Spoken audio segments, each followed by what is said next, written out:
Again, good morning, grade 9. Good morning, sir. Yes, good morning. As an introduction, let me share my introductory video.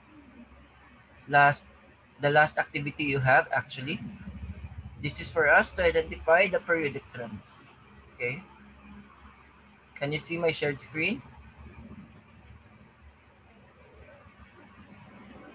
Hey, it's Professor. Yes. Let's talk about the periodic table. He knows a lot about the science stuff. Professor Dave explains. Pretty much everyone knows what this is, even if they don't know much about chemistry. It's the periodic table of the elements. Can you hear the audio from the video? Yes. Which Okay, at first seems like a random arrangement of substances, most of which sound strange and foreign. But the way the elements are arranged reveals many beautiful patterns that tell us about how nature operates. In the mid-1800s, lots of chemists were trying to come up with a way to depict all the elements in table form, and many different formats were proposed. But it was the one by Dmitry Mendeleev that stuck, because of how well it correlates data as well as its predictive powers. He arranged the elements into rows called periods and columns called groups. Elements that had similar behavior were put in groups together, which helped to correlate existing data. And it also predicted the existence of elements that had never been seen before. With the gaps in the table, Mendeleev said there must be elements that go in these spots, and he predicted some of their properties. Eventually, these elements were discovered with the properties precisely as expected, and now we have all the metals, metalloids, and non-metals organized nicely. It wasn't known at the time, but the reason elements in the same group behave similarly is because they have the same number of valence electrons. Look at group 1, for example. These elements all have one valence electron, or one electron in their outermost shell. As you go down the table and n increases, you gain a shell each time, but whichever is the outermost shell, there is only one electron in it. Every element in group 2 has 2 electrons in its outermost shell, and so forth. This simple fact determines many characteristics about each element in ways we will continue to see as we learn more chemistry. There are some periodic trends that we can recognize when we look at the table. The first one is atomic radius, or the size of the atom. As we proceed downwards on the table, atomic size increases because we add shells. As we go to the right, atomic radius decreases because we are moving within a shell, and each element to the right has one more proton in the nucleus than the last. So there is a stronger electromagnetic attraction felt by the electrons, and the radius shrinks. That means overall, atomic radius increases going this way on the periodic table. Ionic radius is a little different. Electrons repel each other, so adding an electron makes an atom bigger. Taking one away makes it smaller. Ions with the same electron configuration will have their radii decrease as the atomic number increases. Next, we look at ionization energy. This is the energy required to remove an electron from the atom. It will always be an electron in the outermost shell. The electromagnetic force that attracts the electrons to the protons drops off very quickly with distance. So the farther away an electron is from the nucleus, the easier it is to pull it away. This means the ionization energy trend is precisely the opposite of the atomic radius trend.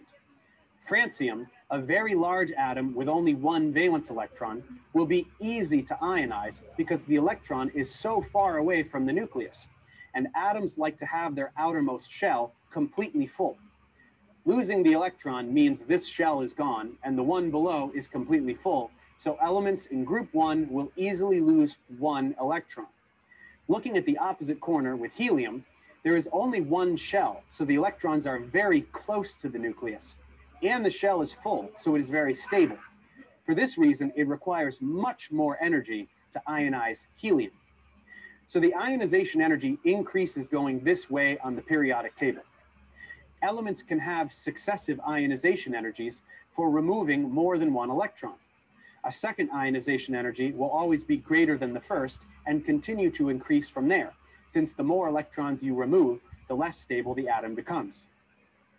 An element will have a huge jump in ionization energy after you take the last one in a shell, because then you jump to the noble gas electron configuration from the previous shell, which is full, so it really won't want to give up any more electrons. There are just a couple exceptions to the ionization energy trend, but we can rationalize them. Look, for example, at the second row. From lithium to neon, the ionization energy should increase each time we add a proton to the nucleus and the radius contracts a little. But something like oxygen, which dips downwards from nitrogen's ionization energy, does so because of orbital symmetry. Here is nitrogen's orbital diagram, as well as oxygen's. Notice that nitrogen's 2p orbitals are precisely half full. This gives nitrogen a special stability, just like elements that have a full outermost shell. If nitrogen loses an electron, it loses that special stability. But if oxygen loses an electron, it will gain that special stability. That's why oxygen's ionization energy is a little bit lower than nitrogen's, even though oxygen has one additional proton. All deviations from the ionization energy trend can be explained by discrepancies in orbital symmetry, like this one. Next, we will look at electron affinity. This is exactly the opposite of ionization energy, since ionization energy is how much energy you need to remove an electron, and electron affinity tells us how much an atom wants to gain an electron. Disregarding the noble gases, as their shells are full, electron affinity increases this way. Fluorine has the highest electron affinity because if it gains one electron, it will have a full shell, or a noble gas electron configuration. Looking at the opposite corner, these elements don't want to gain electrons. They would rather lose them. Exceptions to this trend happen for exactly the same reasons as the exceptions to the ionization energy trend. Lastly, we want to look at electronegativity. This is the ability of an atom to hold electrons tightly. It will increase this way because a smaller atom like fluorine with more protons for its energy level, or a higher effective nuclear charge, will hold electrons best. Again, we will disregard the noble gases for this trend. Electronegativity will be important in the next clip where we learn about chemical bonds.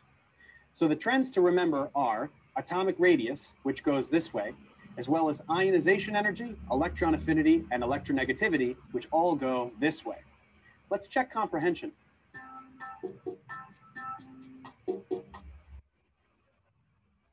All right, are you still with me? Yes, sir. Sir, I have a question.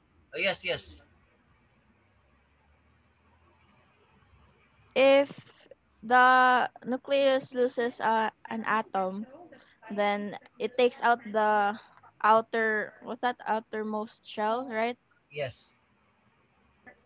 So, ang shell, sir, kay dili na siya one. Kay kuhaon naman ng outermost shell, di ba? Ang outermost shell sa nucleus kay usa ra man.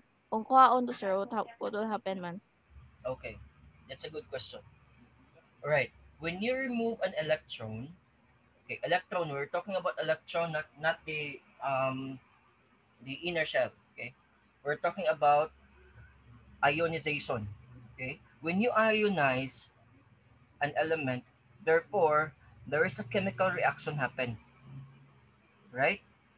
There's a mixing of electrons. Now, if you're talking about if if an element loses an electron, what will happen to the element?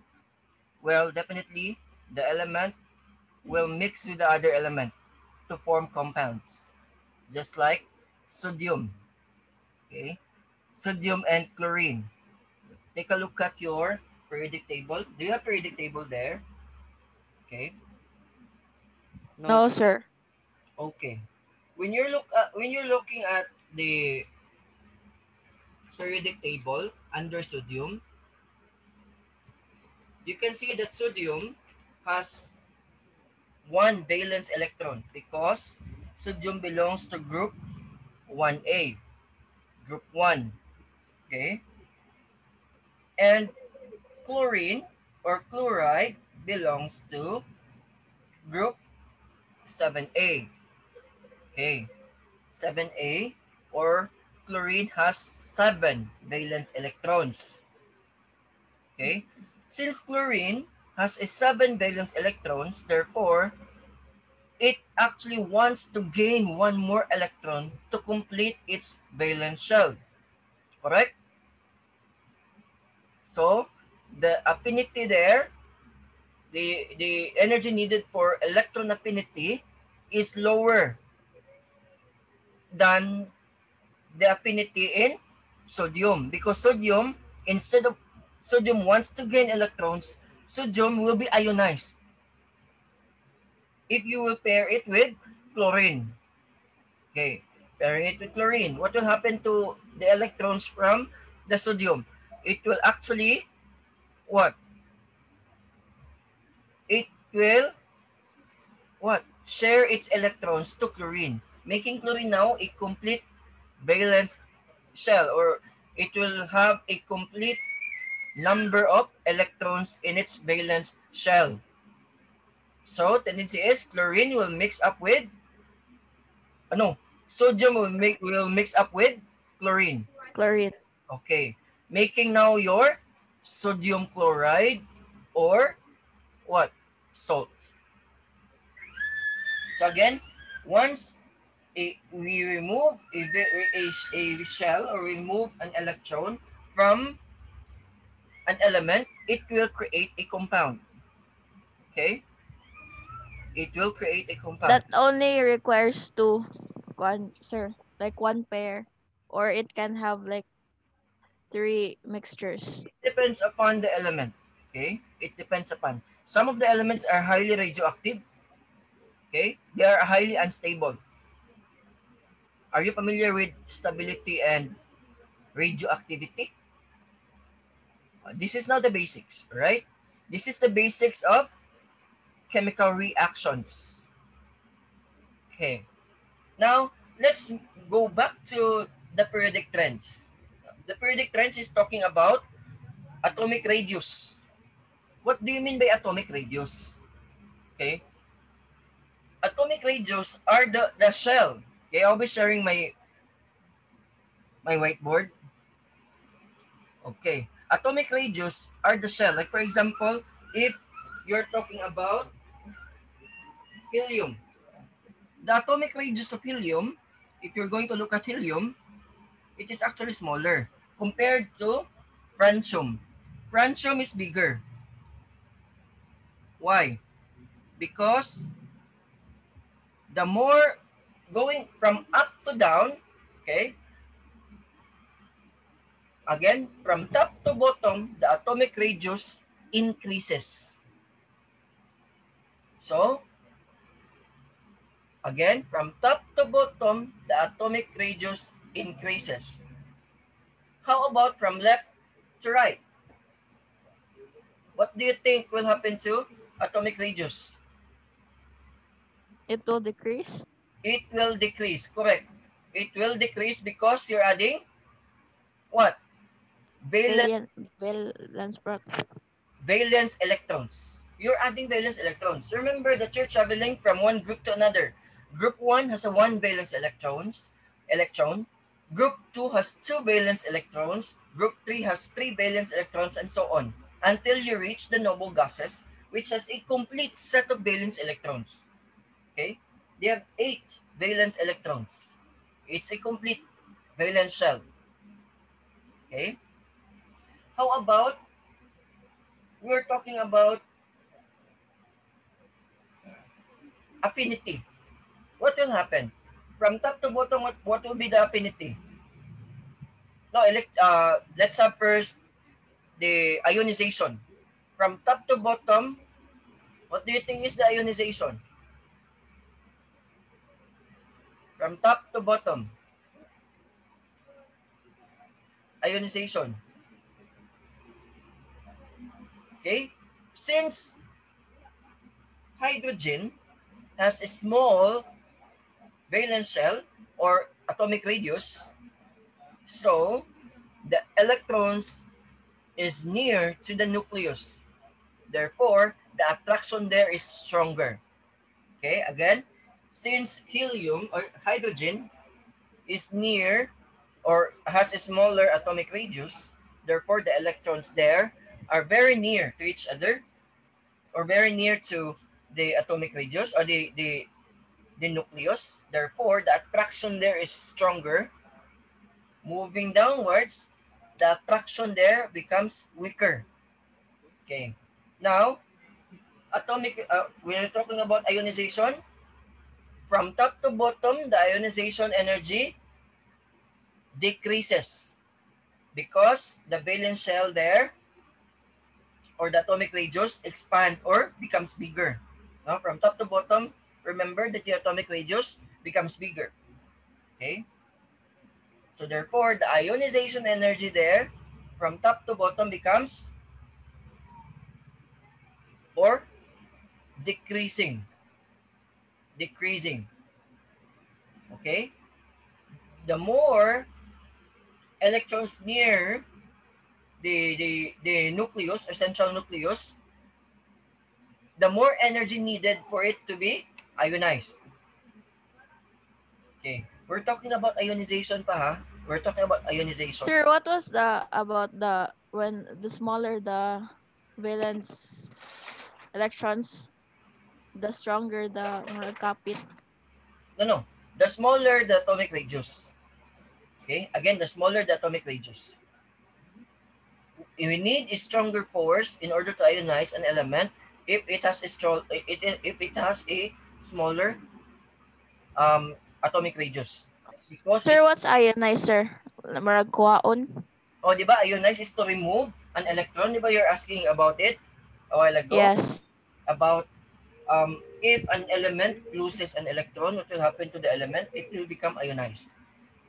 And it will mix with the other element, making compounds. Okay. Any other questions so far? This is just an introduction. Supposed to be you're done with this. Alright? So let's move forward.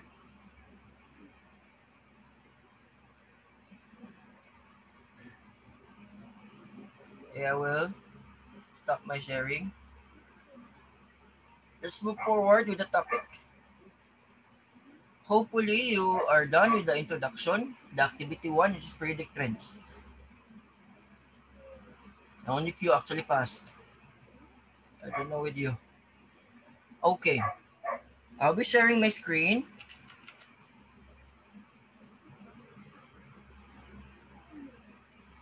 Can you see my shared screen now? Yes, sir. Okay. The development of atomic theory. The concrete idea of atom started with Democritus' idea about atom as a tiny invisible particle. Okay? Take note uh, of the scientists involved. Take note of the concepts involved. Alright? John Dalton, an English chemist, proposed that an atom is like a billiard ball. Okay? With the discovery of electrons, Joseph John or J.J. Thomson suggested a plum pudding model of an atom where negatively charged particles or electrons were thought of dispersed in the sea of positively charged particles. Again, John Dalton is talking about a billiard ball. J.J. Thomson or Joseph John Thomson suggested a plum model, okay, plum pudding model, and the existence of dense and tiny particle called nucleus was discovered by Ernest Rutherford through his gold foil experiment. His findings allowed him to come up with a nuclear model of an atom. Again, nuclear model of an atom was discovered by Ernest Rutherford. Okay, again, let's go back again. Democritus started the idea that there is an atom or tiny indivisible particle. When you say indivisible, it cannot be divided. Okay? Now, John Dalton, based on the idea of Democritus, proposed an atom is like a billiard ball.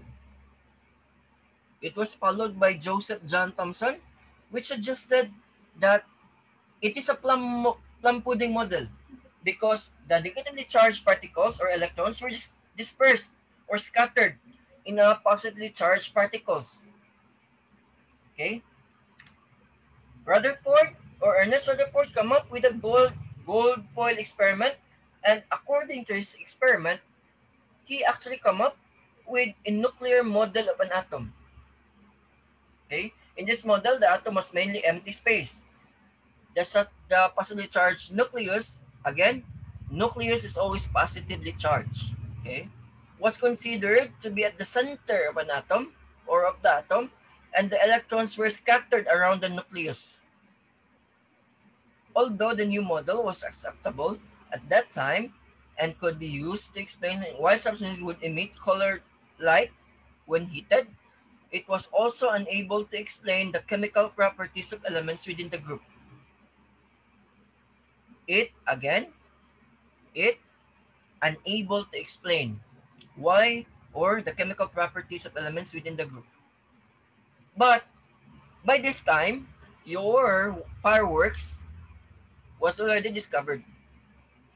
Again, your fireworks already discovered. Remember that your fireworks, the colors of those will be based on what element being used there or being heated. Because an element once heated will release some colors. This is the atomic theory or atomic model and theory timeline. From Democritus, going to Dalton, Thomson, and Rutherford. Let's move now to Bohr. Okay, Bohr's atomic model. When a substance is heated, it emits a characteristic colors. An instrument used to analyze the emitted light is called atomic spectroscope. Okay? Since when an element heated creates a color, therefore, it is usually used in your fireworks. Okay? Your fireworks is composed of different elements. Just to tell you, or just to give you an idea. In 1913, a Danish physicist named Niels Bohr, okay, please take note of that the scientists involved, elaborated Rutherford's model of an atom. Again, Rutherford is talking about the nuclear or the nucleus or the central nucleus. He proposed that atoms are made up of electrons orbiting around fixed circular paths around the nucleus similar to the solar system. The new model of Bohr or new model of Bohr is called Rutherford-Bohr model or the Bohr's planetary model or simply Bohr's model. Okay, again, any of these are the answers because this will come up in your major exam. The new model of Bohr is called Rutherford-Bohr model or Bohr's planetary model or simply Bohr's model. Okay, why planetary model? Because Bohr actually correlate or thinks about it looks like a solar system. Okay, that's the concept of Niels Bohr, which is highly acceptable until now. In Bohr's model, electrons move around orbit only not between two consecutive orbits. Each orbit around the nucleus corresponds to a definite distance from the nucleus known as energy level. So there is it. Okay, the energy level came up, the concept of energy level. Later on, I will teach you um, how to check the location of your elements through what electronic configuration. We will do the electronic configuration. That is why I'm wondering why I have only 3 students here. This is a long topic and you need to internalize with the topic. Okay? Are you still with me? Yes, sir. How about other students? Please turn on your camera. Each energy levels have quantized energy values that increase as distance from the nucleus increases. Okay, so we are now talking about energy shells. Okay, these are energy shells. We'll be talking about energy shells later during the electronic configuration. Okay, tell your classmates that this is quite a long topic and they are upset. And remember, these are recorded. Okay, so if you're going to look at this illustration, as you can see, that this is an energy level, energy shell. Okay, this is another energy shell, and this is another energy shell. Okay, sure, we're talking about valence shell. Okay, the valence shell there. is the outermost shell. Okay, again, the valence shell is the outermost shell. Okay, let's move forward. The electrons in the outermost orbits are responsible for the chemical properties and reactivity of the elements. Remember the valence shell? We are now talking about the valence shell. Valence shell now is responsible for the chemical properties and reactivity of an element. If how reactive an element is. Using Bohr's model, the characteristic color emitted by the substance can be explained. In contrast, Rutherford's model cannot explain such. Okay? Orbitals. Sure. Another term, orbitals. Orbitals is your energy shells. Bohr's model introduced the concept of principal energy, or the shells, which physically correspond to the distance of electrons from the nucleus. The first shell, or orbital, is nearest to the nucleus. Okay? The more near an electron to the nucleus again, the more energy is needed in order to remove. Okay? Because the attraction there, or the electro or the attraction between the nucleus and the electrons is stronger. The distance from the nucleus is also is nucleus also increases. Again, the nearest to the nucleus, as the shell increases, the distance from the nucleus also increases. As the shell number increases, the amount of energy and number of electrons also increases. Remember that you're adding what? If you are adding shell, you're also adding number of electrons. Okay? And the amount of energy and the number of electrons also increases. The total number of orbitals per shell is calculated as N2. We will discuss it later. While the maximum electrons per shell is calculated as 2N2. Sir, Yes. where is the shell electrons located? Okay. The shell is located in the orbit of the element. Diba? This one ba? So electrons and shells are the same thing, sir. Electrons and The valence shell are the same. when you say valence shell, it is the outermost. Pinakalast na shell ba? Pinakalast na siya. So therefore, if it is the Okay, last, sir. if it is considered as the last shell, it is the one responsible for chemical It's reaction. called valence. Valence shell. Okay. The Okay. last also, electrons is the valence electrons. Those are responsible for chemical reactions. Okay. That's a good question. Let's discuss later about 2 and 2. Sure, how can we understand this one? Okay, this is under electronic configuration. Okay, we will do the electronic configuration here after the discussion because it is included in your topic. Each shell has a corresponding number of subshells and the orbitals depending on the n.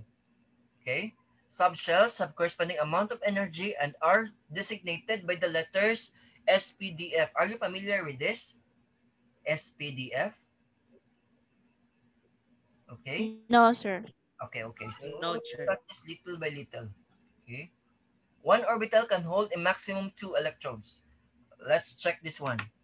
Okay. Subshell is S, okay, which has an orbital 1, maximum number of electrons. It can hold up to 2 electrons only. Subshell P, or principal, it has 3 orbitals. It has a maximum number of 6 electrons. D, or diffuse, as a valence electron has an orbital of 5. It has a maximum number of electrons of 10. While fundamental, or F, has an orbital of 7 and has a maximum number of electrons of 14. Sir, what are these? Okay. So we will now do the electronic configuration. This is actually part of electronic configuration. Okay. Please take note of the numbers. I'll be sharing my whiteboard. Wait. Okay. Remember the SPDF? Okay. Yes, sir. Okay. So let's have the SPDF. How many electrons? Maximum electrons in the SPDF? S can only hold a maximum of two. Two electrons. Okay,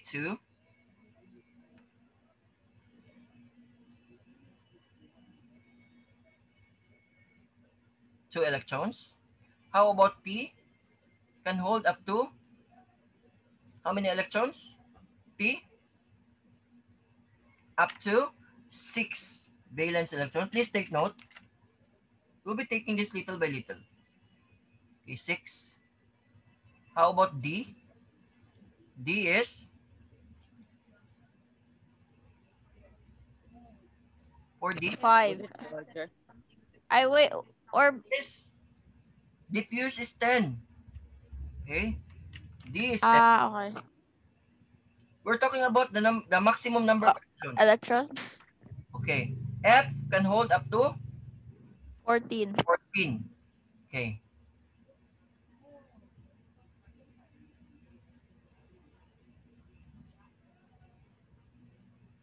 Okay. 1s, 2s. Are you familiar with this? 3s, 4s, 5s,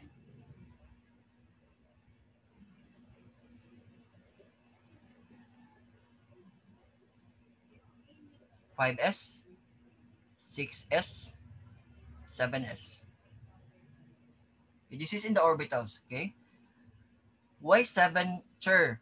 Remember that your periods is 7. So if you're going to look at your periodic table, you count from helium going to francium, it is 7. So 1, 2, 3, 4, 5, 6, 7. So that's why we have 7 shells or orbitals, simply because we have what? 7 periods. Let's move now to P. 2p, 3p, 4p, 5p, 6p, 7p. Okay? Let's have the D, 3D, 4D, 5D, 6D, 7D. And the F,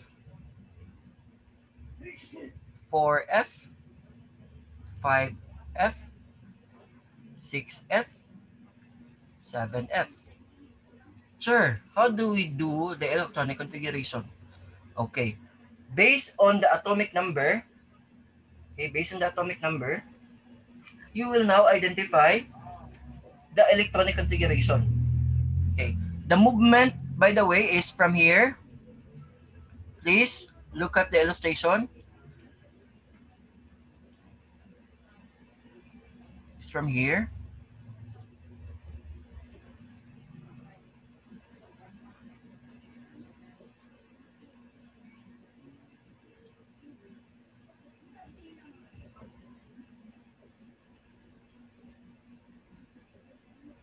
Are you still following? Yes, sir. Now, watch out ning wala absent ron. This is the, you know, I'm exerting much effort for you and your other classmates um, are absent. That's a problem.